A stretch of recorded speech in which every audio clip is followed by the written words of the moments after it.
তাহলিল তোমরা তথা লা ইলাহা ইল্লাল্লাহ বলতে থাকো, ওয়াত তাকবীর আল্লাহু আকবার বলতে থাকো, ওয়াত তাহমিদ আলহামদুলিল্লাহ বলতে থাকো। এই জিকিরগুলা বেশি বেশি করে পড়ার জন্য বলা হয়েছে। কোন জিকির? লা ইলাহা ইল্লাল্লাহ, লা ইলাহা ইল্লাল্লাহ, লা ইলাহা ইল্লাল্লাহ, লা ইলাহা ইল্লাল্লাহ মুহাম্মাদুর রাসূলুল্লাহ। দিনের একটা হলো এই 10 দিন আমরা ইবাদত করব, রাত্রে দিনে কি করব? ইবাদত করব। দ্বিতীয় হলো আমরা এই যদি পারি 9 দিন রোজা রাখবো, আর না পারলে কমপক্ষে আরাফার দিনে রোজাটা রাখবো, তথা 9 জিলহজের রোজাটা রাখার চেষ্টা করবো তো ইনশাআল্লাহ। আরেকটা, তার নখ, চুল এবং কর্তনযোগ্য চুল, নাভির নিচের চুল, উপরে মাথার চুল ইত্যাদি নখ চুল এগুলা যাতে কি না কাটে, এই 10 দিন যাতে এগুলা না কাটে। কোন দিন কাটবে? এগুলা আজকে সময় আছে। কোন দিন? আজকে শুক্রবার, আজকে 29 তারিখ। আজকে যদি আমরা নখ চুল ইত্যাদি যদি কেটে ফ্রেশ হয়ে যায়, তাহলে আর 10 দিনের সমস্যা হবে না। ঈদের দিন আমরা সকালে ঈদের কোরবানি করার পরে কি করতে পারবো? নখ চুল আবারও যদি কারো কাটার প্রয়োজন হয় আমরা কাটতে পারবো।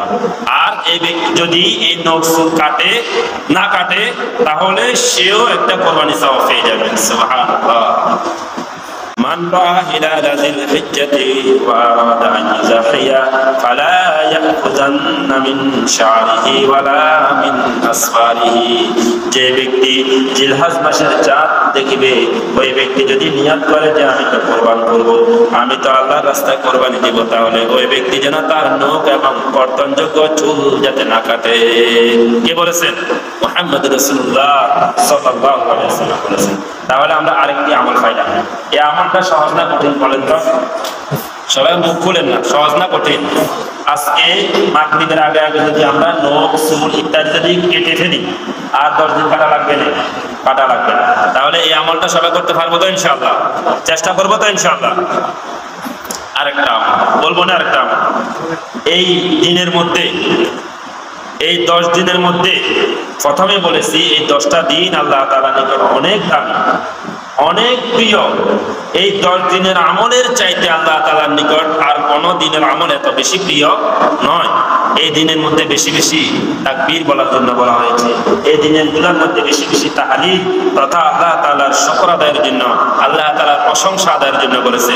বেশি বেশি লা ইলাহা ইল্লাল্লাহ পড়ার জন্য আল্লাহ রাসূল সাল্লাল্লাহু আলাইহি ওয়াসাল্লাম হাদিস শরীফের মধ্যে বলেন, ক্বালা রাসূলুল্লাহ সাল্লাল্লাহু আলাইহি ওয়াসাল্লাম মা মিন আইয়ামিন আযমা ইনদাল্লাহি ওয়ালা আহাব্বু ইলাইহিল আমালু ফীহিন্না মিন হাযিহিল আইয়ামিল আশরি ফাকসিরু ফীহিন্না মিনাত তাহলিল ওয়াত তাকবীর ওয়াত তাহমীদ।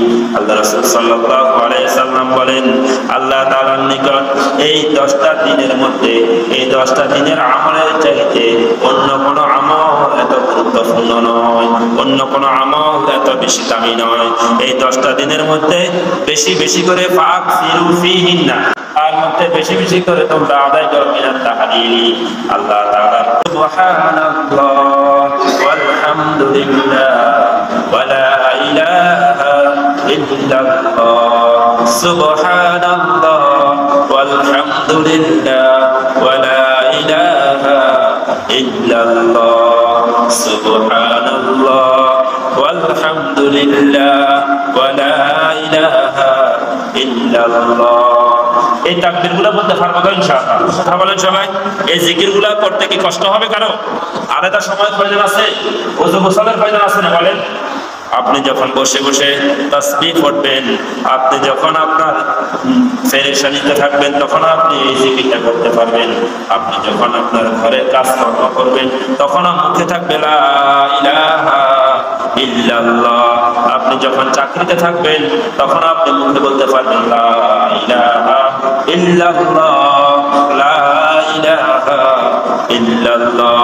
আপনি যখন আপনার কৃষিকাজে ব্যস্ত থাকবেন, তখন আপনি বলতে পারবেন লা ইলাহা ইল্লাল্লাহ।